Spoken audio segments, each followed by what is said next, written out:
remporter les 2 points ce soir pour valider le travail de cette première partie de saison. Voilà l'objectif de Dunkerque, actuellement 7e avec 11 points. En face, Chambéry 11e, cruellement battu lors de la dernière journée à domicile par Nantes sur un but de Lazarov.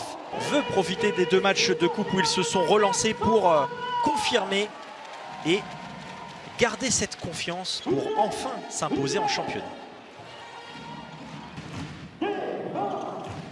Avec Costoya la feinte et qui trouve le côté opposé pour tromper Oleg Grams. Et le redoublement de passe là, avec Aniel Langaro.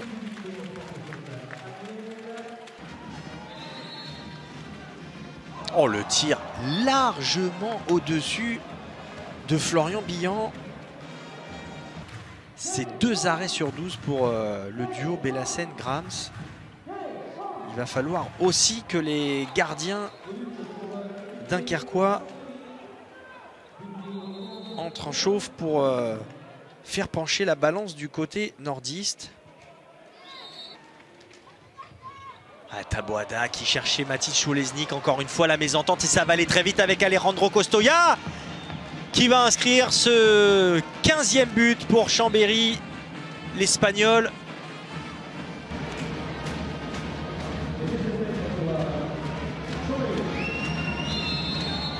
Samir Bellassène qui a fait le choix de rester sur sa ligne et qui met en échec l'ailier droit chambérien. Et toujours 14-15, attention, Dunkerque qui a la possibilité de revenir à égalité à hauteur des Chambériens. Langaro qui va prendre le shoot. Et voilà, après 38 minutes, Dunkerque qui a fait son retard, mené de 5 buts à la mi-temps. Les nordistes reviennent à égalité. Chambéry qui n'a toujours pas inscrit le moindre but en 2e période.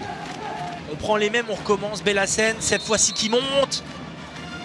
Et cette fois-ci, Melic qui parvient à tromper Bellassène. Après 9 minutes dans cette 2e période, Chambéry inscrit enfin un but.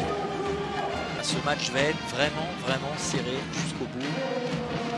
Gabin Martinez avec le gros tir à 9 mètres pour le jeune joueur de 19 ans. Et le duel entre Bellassène et Melic. Et l'arrêt!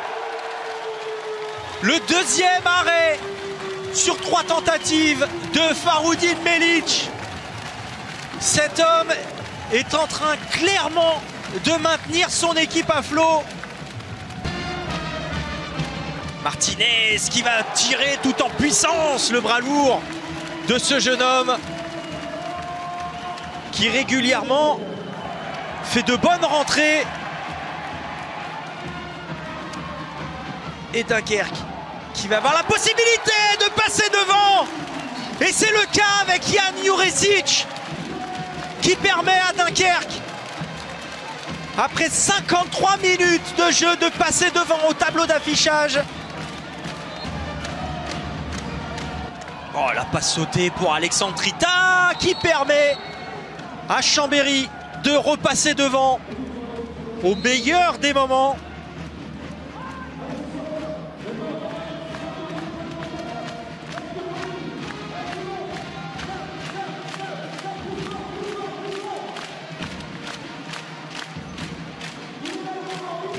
Mais encore une fois, un match au Stade de Flandre avec, vous le voyez, finalement peu de buts.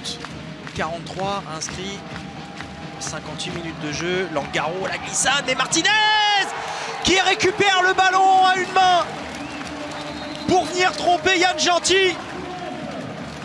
Jean-Loup Faustin face à Samir Bellassène, les deux Montpelliérains, ex-Montpelliérains. Faustin face à Bellassène, et c'est Jean-Loup Faustin qui remporte son duel et qui permet, à 30 secondes de la fin, qui permet à Chambéry de repasser en tête. Dunkerque va avoir la possibilité d'égaliser. Dunkerque ne gagnera sans doute pas cette rencontre, mais Dunkerque peut s'offrir le nul à domicile. Langaro avec Taboada. La défense chambérienne qui chasse très haut. Allez, encore 10 secondes. Langaro qui va prendre le shoot et c'est arrêt. Langaro qui récupère la balle et le deuxième arrêt de Julien Meyer qui permet aux Savoyards de s'imposer 23-22. Défaite cruelle pour Dunkerque.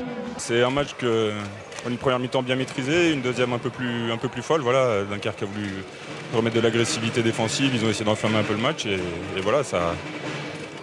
On arrive à la fin à égalité et pour une fois cette saison, ça tourne dans notre sens. On en avait marre, je pense, de perdre d'un but.